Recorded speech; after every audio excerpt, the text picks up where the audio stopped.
आगे बढ़ेंगे। अयोध्या से जानकारी सामने आ रही है, लोगों से करोड़ों की ठगी के मामले में एक्शन लिया गया है। आरोपी राजा मानसिंह पर गैंगस्टर एक्ट के तहत एक्शन है। बता दें, पत्नी नीतू सिंह के खिलाफ भी गैंगस्टर एक्ट के तहत एक्शन लिया गया है। यूपी गैंगस्टर एक्ट में लगभग 14 करोड़ की प्रॉपर्टी को सीज किया गया है। सीज संपत्तियों में कॉम्प्लेक्स और अन्य अचल संपत्तियां शामिल हैं।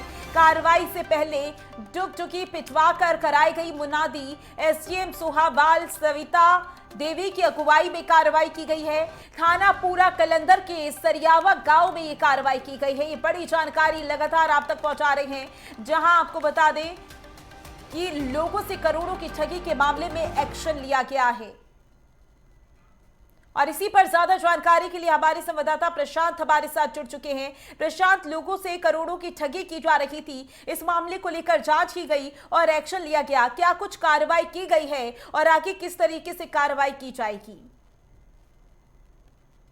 जी बिल्कुल, आपको बता दें, आज अयोध्या में जो जीरो टॉलरेंस की कार्रवाई पे मुख्यमंत्री उत्तर प्रदेश के मुख्यमंत्री योगी आदित्यनाथ साहब तौर पर बोलते हैं जीरो टॉलरेंस पे कार्रवाई की जाएगी। उसी के तहत अगर बात करें, अयोध्या के प्रशासन द्वारा यहाँ पर जो राजा मान सिंह जो समाजवादी पार्टी का नेता भी रहा है और करीबन करोड़ों की ठगी आम जनमानस से किया था, उसकी शिकायतें लगातार चलते आ रही थी अयोध्या में प्रशासन द्वारा। अभी तक कोई ऐसी कार्रवाई नहीं होती, पर अब जब ये बात प्रशासनिक में पता चली तो साफ तौर पर आप देख सकते हैं जो करोड़ों की करीबन 13 करोड़ से ज्यादा संपत्ति, इनकी जो प्रॉपर्टी है उसको कुर्क कर दिया गया। आज जो पहली संपत्ति है उसको एसडीएम सोहावल और कहते हैं जो आशुतोष तिवारी अयोध्या के सीईओ हैं, उनके द्वारा वहां पे मौजूद होकर पहले नगाड़ा से बजाया गया, ढोल से बजाया गया और आम जनमानस जो आसपास के लोग थे उनको सूचित किया गया, माइक पे अनाउंस किया गया कि ऐसे आम जनमानस के साथ कोई भी अगर धोखाधड़ी करता है तो जीरो टॉलरेंस की कार्रवाई की नीति के तहत यहाँ पर नहीं बख्शा जाएगा। उसी को देखते हुए अगर बात करें अयोध्या के, तो अयोध्या के सोहावल के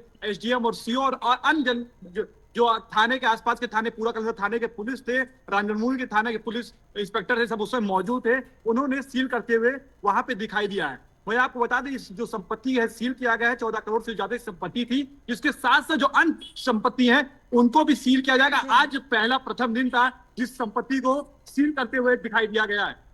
बिल्कुल प्रशांत, इस मामले को लेकर कार्रवाई भी की जा रही है। अभी तक की बात की जाए, क्योंकि बताया जा रहा है करोड़ों की ठगी की गई है, इसकी चपेट में कितने लोग आए हैं, कितने परिवार आए हैं और आगे ऐसा ना हो उसको लेकर क्या कुछ एक्शन लिया जा सकता है?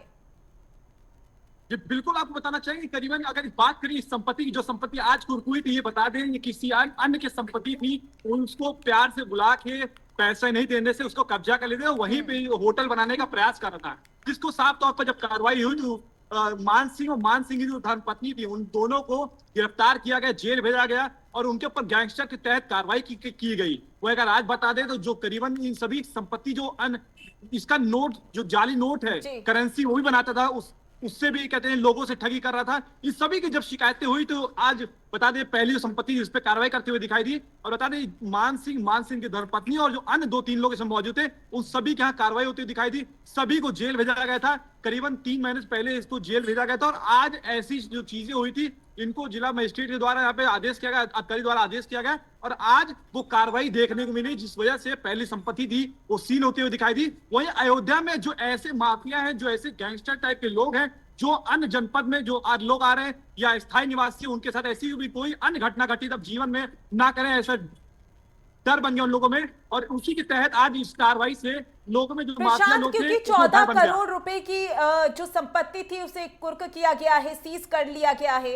आगे संपत्ति को लेकर भी कोई एक्शन लिया जा सकता है, यानी कि संपत्ति को लेकर आगे फैसला आ सकता है कि इसे किस तरीके से इस पर कार्रवाई होगी सीज के अलावा? जी बिल्कुल, बता दें आज जो संपत्ति थी कुर्क किया गया, वहीं एसडीएम सोहावल जो सुनीता देवी है, इनके साथ तौर पर यह भी बोला गया है कि जो अन्य जनपद है 3-4 और जगह पे इनकी संपत्ति है उसको भी कुर्क करने का आदेश आ गया है। पर आज प्रथम दिन था, आज इसको कुर्क किया है। हो सकता है कल से और भी कार्रवाई शुरू हो जाए। और वहीं पे जब पत्रकारों द्वारा पूछताछ भी ये भी किया गया क्या बुलडोजर एक्शन भी हो सकता है, क्योंकि उत्तर प्रदेश में जब ऐसी कोई भी चीजें होती है तो मुख्यमंत्री योगी आदित्यनाथ का बुलडोजर चलते हुए दिखाई देता है। आम जनमानस की जो लूट से बना था, जो कि इस मामले में आरोपी हैं, उनसे पूछताछ अभी भी जारी है और भी चीजों को लेकर खुलासे किए जा रहे हैं। कि आपसे बता दें उनसे लास्ट तौर पर जब जेल भेजा गया था उसी समय कार्रवाई होती दिखाई दी थी और उससे उस समय भी पूछताछ किया गया, अभी भी पूछताछ की जा रही है क्योंकि अभी कहीं ना कहीं उस पर और भी ऐसे जो लोगों के साथ ठगी की गई थी ऐसे शिकायत किया जा रहा है। उन सभी जब शिकायत की है कि उनके अगर पैसे वापस नहीं दिया जाएगा, उनको कुछ समय भी दिया गया था, तो अगर पैसे वापस नहीं देंगे, जो अन्य लोगों से जमीन हड़पा गया था उन सभी में भी कार्रवाई प्रशासन, अयोध्या के प्रशासन करते हुए दिखाई देगी। प्रशांत, जिनसे जमीन हड़पी गई थी उनसे उनको लेकर भी कोई कार्रवाई की जा रही है? उनको लेकर भी कोई आगे एक्शन लिया जा सकता है? मुकदमे जो दर्ज किए गए हैं, किन धाराओं में मुकदमे दर्ज किए गए हैं? जी बिल्कुल, आप बता दें जैसा आप देख सकते हैं गैंगस्टर एक्ट के तहत 14(a) के तहत मुकदमा दर्ज हुआ था। उस पे जो इनको जेल भेजा गया था, इनकी धर्मपत्नी को जेल भेजा गया था, फिर बीच में इनकी राहत मिली थी, इनकी पत्नी को बाहर आ गई थी। फिर से जब इनके ऊपर कार्रवाई हुई थी कि लोगों में ये हुआ कि जाली नोट के साथ, करेंसी के साथ साथ जो अन्य लोगों के जमीन भड़पी गई उस सभी पे कार्रवाई होते हुए दिखाई देता। वहीं आपको बता दें जो अन्य शिकायत किया गया था उनमें अभी ऐसा कोई नहीं बिल्कुल बोला गया प्रशांत, जिसकी देखना होगा कि इस मामले में आगे किस तरीके से और कार्रवाई होती हुई नजर आएगी। ज्यादा जानकारी के लिए बहुत बहुत शुक्रिया आपका।